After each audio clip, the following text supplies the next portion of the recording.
Ibinida ni DILG Secretary Junvic Remulla na umabot na umano sa halos 80% ang tiwala ng publiko sa Philippine National Police. Ito ay batay sa survey ng Okta Research, ang pinakamataas na trust rating na naitala ng PNP sa mga nagdaang taon.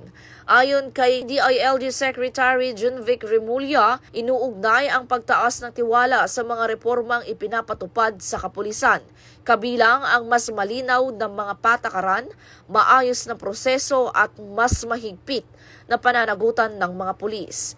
Tinitiyak ng kalihim na ipagpapatuloy ng pamahalaan ang mga hakbang upang mapanatili ang higit pang mapalakas ang tiwala ng mamamayan habang patuloy na hinaharap ang mga hamon sa hanay ng PNP.